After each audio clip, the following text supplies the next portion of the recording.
آج 23 اپریل کو عمران خان صاحب نے پریس کانفرنس کرتے ہوئے یہ اشارہ دیا کہ وہ اب تیاری پکڑ رہے ہیں اسلام آباد کی طرف لانگ مارچ کرنے کی۔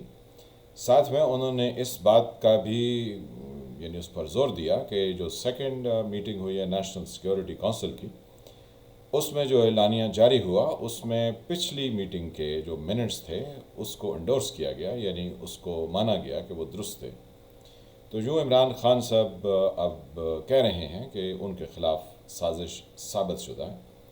تو اس کو دیکھنے کی ضرورت ہے کہ کیا آیا یہ کوئی سازش ہے، اور اگر ہے تو اس میں اصل محرکات کیا ہیں۔ ان محرکات پر پہنچنے سے پہلے اور اس سازش کو ایکسپلور کرنے سے پہلے آپ سے چند ایک سوالات ضروری ہیں۔ عمران خان صاحب کی 3 سال اور 9 ماہ اور 23 دن تقریباً، یہ جتنا بھی ان کے دن حکومت کے تھے،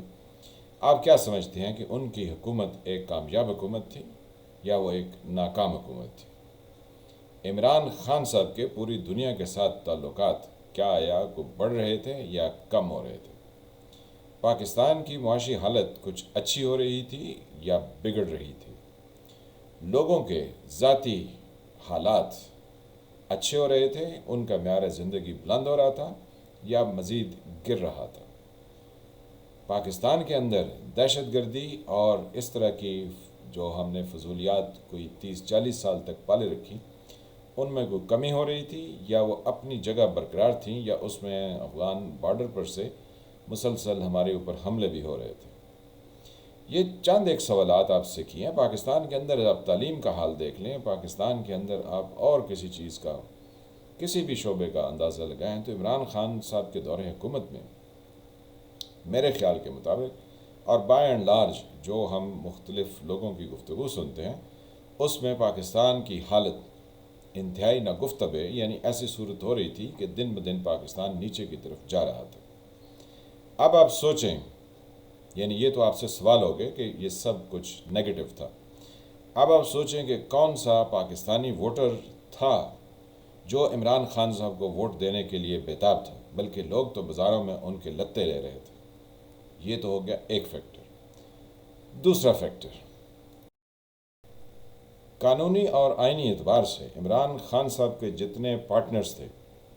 کیونکہ ان کی اکیلی جماعت حکومت میں نہیں تھی بلکہ ان کے ساتھ کئی طرح کے اتحادی تھے، تو کیا آیا وہ اتحادی عمران خان صاحب سے یہ نہیں کہہ رہے تھے کہ آپ کی حکومت درست نہیں ہے اور ان کے لیے مشکلات بڑھ رہی ہیں؟ اور وہ حمایتی بھی عمران خان صاحب سے کئی طرح کے مطالبات کر رہے تھے۔ تو یعنی یہاں بھی عمران خان صاحب کی پوزیشن کوئی اچھی نہ تھی۔ پھر انڈیا کے بارے میں کہ مودی جو ہے ان کا فون نہیں سنتا اور امریکی صدر ان کو فون کرتا نہیں، تو یہ امپورٹنس دینے کی تو ایسی باتیں تھیں کہ جس پر لوگ ہر وقت متوجہ رہتے تھے۔ اگر آپ انڈیا اور امریکہ کو دیکھیں تو ان کے انٹرسٹ آپس میں ملتے ہیں، اور وہ دونوں ایک دوسرے کی سپورٹ کرتے ہیں، ایک دوسرے کے معاون ہوتے ہیں۔ یہ کوئی ڈھکی چھپی بات نہیں ہے، بلکہ یہ سب لوگوں پر عیاں ہے کہ امریکہ کے بہت سے مفادات جو کہ چائنا کے ساتھ نیچے سمندر میں کواد بنی ہے، جس میں آسٹریلیا ہے، جاپان ہے، انڈیا اور امریکہ ہے، وہ چائنا کی کنٹینمنٹ کے لیے ہے۔ تو اس کا مطلب ہے کہ انڈیا اور امریکہ کے مفادات آپس میں ایک طرح کے ہیں، کیونکہ انڈیا کی اور چائنا کی لداخ کے اوپر سٹینڈ آف بھی ہے، اور کئی طرح کی انڈیا اور چائنا کی کنفرنٹیشنز ہیں۔ تو ہمیں یہ ثابت ہو گیا کہ مودی کا فون نہ اٹھانا، یعنی عمران خان صاحب کال کرتے ہیں تو وہ اٹینڈ نہیں کرتے ہیں، اور امریکہ کے صدر پاکستان کے وزیر اعظم عمران خان صاحب کو کال نہیں کرتے تھے، تو یہ بھی ہمیں فیکٹر سامنے نظر آ گیا۔ اب ہم نتیجے کی طرف بڑھتے ہیں کہ یہ کیسے سازش ہوئی۔ جب امریکہ اور بھارت نے یہ اندازہ لگا لیا، کیونکہ بھارت ہمارے پڑوس میں ہے، وہ پاکستان کے حالات کو، یہاں کے جو ٹی وی پر ٹاک شوز ہوتے ہیں، وہ کیونکہ اس زبان کو سمجھتے ہیں جو ہم بولتے ہیں، تو ان کو اندازہ ہو گیا کہ عمران خان صاحب 2022 میں الیکشن ہو جائیں یا 2023 میں ہو جائیں، یہ نہیں جیتنے والے۔ اب ہم ایک اور بات جو کہ بہت عرصہ پہلے حکیم سعید صاحب نے کی، جو کہ وہ ہمدرد ایک دواخانہ ہے، اس کے وہ روح رواں تھے، اور وہ ایک بہت سمجھدار اور پڑھے لکھے انسان تھے۔ انہوں نے عمران خان صاحب کے بارے میں جو نیگیٹو کہا وہ یوٹیوب پر اویلیبل ہے۔ پھر ڈاکٹر اسرار جو کہ قرآن پاک کے مختلف موضوعات پر لیکچر دیتے تھے، ان کے بھی آج سے بہت سال پہلے عمران خان کے بارے میں کچھ کہا گیا، وہ بھی موجود ہے۔ اب ہم نتیجے کی طرف بڑھ رہے ہیں کہ یہ سازش پاکستان کے خلاف ہے یا کس کے خلاف۔ جب ان تمام محرکات کو دیکھتے ہیں تو انڈیا نے امریکہ سے کہا کہ قبلہ عمران خان 2022 میں الیکشن ہو یا 2023 میں ہو، عمران خان کسی صورت نہیں جیت پائے گا اور اس کی پارٹی کو شکست ہو جائے گی، اور حکومت جو بنائے گا وہ نواز شریف بنائے گا اور پیپلز پارٹی بنائے گی، اور اگر یہ دونوں مل گئے تو یہ بہت اسٹرانگ پولیٹیکل گورنمنٹ بنائیں گے جو کہ 5 سال کے لیے ہوگی، جس میں پاکستانی اسٹیبلشمنٹ بھی ہل نہیں سکے گی اور ورلڈ اسٹیبلشمنٹ کو بھی کئی طرح کی مشکلات کا سامنا ہوگا۔ تو امریکنز ہوتے تو بہت تیز ہیں، انہوں نے ایک نیا پلان تیار کیا اور انہوں نے اس پلان کو اس طریقے سے ایگزیکیوٹ کیا کہ عمران خان کی مقبولیت نواز شریف کی مقبولیت سے آگے نکل جائے۔ انہوں نے تحریک عدم اعتماد کا اس وقت ذکر کیا جب نواز شریف، آصف علی زرداری اور مولانا فضل الرحمان عمران خان صاحب کے خلاف تحریک عدم اعتماد کے لیے آگے بڑھ رہے تھے، کیونکہ آپ کو یاد ہوگا کہ پی ڈی ایم کے شروع کے اجلاس میں بلاول نے کہا تھا کہ نو کانفیڈنس موشن ہی ایک واحد رستہ ہے عمران خان سے نجات حاصل کرنے۔ تو یہ تو کئی سال پہلے کی بات ہے، تقریباً اس وقت ابھی 1.5-2 سال ہی ہوئے تھے، یعنی تقریباً 1.5-2 سال پہلے بات کی تھی، تو جس میں پی ڈی ایم جو ہے وہ اس پر ایگریڈ نہیں تھی اور انہوں نے کہا کہ ہم تو استعفیٰ دیں گے، ہم لانگ مارچ کریں گے، تو تحریک عدم اعتماد پیش نہ ہو سکی۔ پھر ہم آگے بڑھتے گئے اور الٹیمیٹلی پی ڈی ایم بھی اس چیز پر آ گئی کہ ہمیں تحریک عدم اعتماد پر کام کرنا چاہیے۔ تو یہ سب پاکستانیوں کو پچھلے سال نومبر سے ہی عیاں ہو چلا تھا کہ کہیں مارچ کے آس پاس آ کے تحریک عدم اعتماد پیش ہوگی۔ پھر جب پی ڈی ایم کا اجلاس ہوا تو اس میں بلاول نے کہا کہ ان کی پارٹی نے اسلام آباد کی طرف لانگ مارچ کا ایک پلان ترتیب دیا ہوا ہے اور وہ کئی مہینوں سے اس پر تیاری کر رہے ہیں، لہٰذا تحریک عدم اعتماد لانگ مارچ کے اختتام پر پیش کی جائے۔ تو یعنی یہ وہ سینیریو ہے جو کہ یہاں سے پولیٹیکل سسٹم کے ذریعے یہیں پیدا ہوا، اس کا باہر سے کوئی تعلق نہیں۔ اب امریکنز نے اس اپرچونٹی سے فائدہ اٹھانے کے لیے، کیونکہ وہ پاکستانیوں کی بیوقوفیوں کو تو اچھی طرح سمجھتے ہیں کہ یہ سوچتے بعد میں ہیں، بولتے پہلے ہیں، بلکہ ایکشن اس سے پہلے کر گزرتے ہیں، تو انہوں نے اپنے ایک انڈر سیکرٹری آف اسٹیٹ کو پاکستان کے ایمبیسڈر سے ملنے کے لیے پلان ترتیب دیا اور انہوں نے کہا کہ عمران خان صاحب کی مقبولیت کو ہم اس طریقے سے بڑھاتے ہیں کہ کسی کو شک بھی نہیں ہوگا، کیونکہ عمران خان صاحب کے بارے میں جب محترمہ بے نظیر بھٹو امریکہ کے دورے پر تھیں، یہ ابھی کچھ دن پہلے خورشید شاہ صاحب نے اعلان کیا کہ وہاں کے جو پریزیڈنٹ تھے انہوں نے کہا کہ اس لڑکے کا خیال رکھا جائے، یعنی عمران خان کا، اور پھر اسی طرح کی باتیں نواز شریف سے بھی اس وقت کی گئی تھی جب عمران خان ابھی سیاست میں طفل مکتب تھے، یعنی ابھی ان کے بہت شروع کے دن تھے۔ تو یہ امریکن یعنی بلو آئی بوائے جو ہے کے طور پر مانے جا رہے تھے، لیکن ان پالیٹیشنز نے اس پر کوئی توجہ نہیں دی، جو کہ ان کے کرمنل نیگلیجنس ہے۔ بہرکیف عمران خان کے لیے انہوں نے وہاں پر ایک پلان ترتیب دیا اور پاکستانی ایمبیسڈر سے کہا کہ آپ کے ملک میں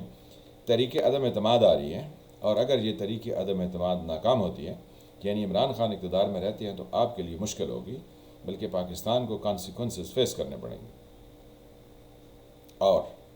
اگر یہ تحریک عدم اعتماد کامیاب ہو جاتی ہے تو پاکستان کو معاف کر دیا جائے گا۔ تو اس سے مقصد کیا تھا؟ اس سے مقصد صرف یہی تھا کہ عمران خان کی مقبولیت جو ہے اس میں اضافہ ہو، کیونکہ یہ سرٹن تھا، یہ سامنے دیوار پہ لکھا ہوا تھا کہ عمران خان صاحب اپنی بیڈ گورننس اور اپنی بیڈ پالیٹکس کی وجہ سے اپنے آخری نیچے یعنی باٹم لائن کو چھو رہے تھے۔ تو امریکنز کی وہ پالیسی کام کر گئی اور عمران خان صاحب جو ہے وہ اس مراسلے کو لہراتے ہوئے کہتے ہیں امریکنز نے میرے خلاف سازش کی، حالانکہ امریکنز نے عمران کے خلاف سازش نہیں کی بلکہ پاکستان کے خلاف کی، کیونکہ عمران خان صاحب مصر کی طرح اور لیبیا کی طرح کی یہاں پر جو ہے وہ لوگوں کو دست و گریبان کرنا چاہتے ہیں،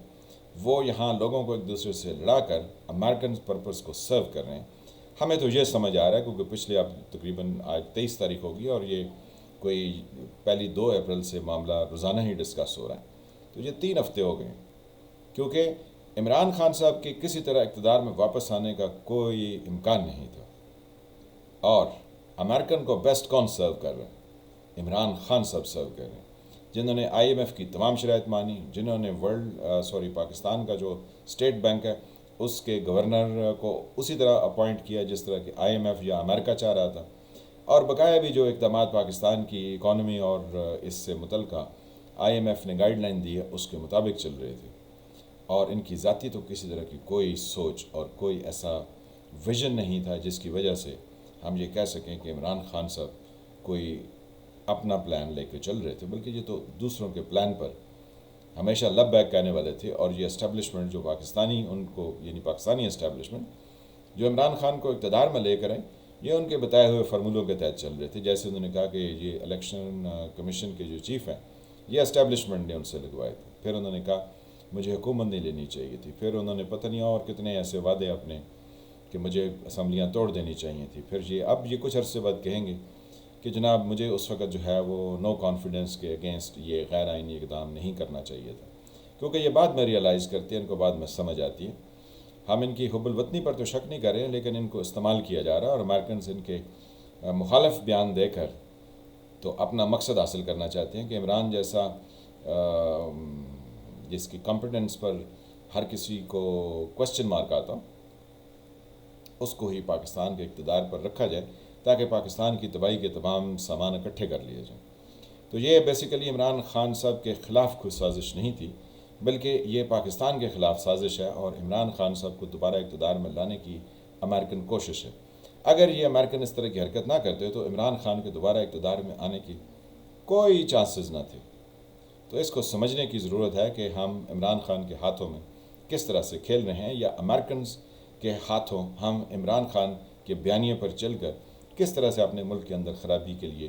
کام کر رہے ہیں. یہ ہمارے نوجوانوں کو بھی سوچنے کی ضرورت ہے، کیونکہ وہ پڑھتے لکھتے کچھ نہیں ہیں، نہ ہی وہ دیکھتے ہیں کہ دنیا کی سیاست کیسے چل رہی ہے، بلکہ جس طرح ان کو ہانکا جاتا ہے، جس طرح ان کو بلایا جاتا ہے وہ اسی طرف چل پڑتے ہیں. تو سیاست جو ہے اس کو سمجھنے کے لیے آپ کو ارک ریزی کی ضرورت ہے، آپ کو سمجھنے کی ضرورت ہے کہ دنیا آپ کو کیسے استعمال کر رہی ہے. میں فعال ملک، آپ دیکھ رہے تھے سرکار. ملتے کسی نئے ٹاپک کے ساتھ. اللہ آپ کو اپنی حفظ و امان میں رکھیں. جن فرینڈز نے چینل کو سبسکرائب نہیں کیا وہ اس کو سبسکرائب کریں اور گھنٹی کے نشان کو بھی دبا دیں تاکہ آپ کو نئی آنے والی ویڈیوز ملتی رہیں. ملتے ہیں کسی نئے ٹاپک کے ساتھ، تب تک کے لیے خدا حافظ.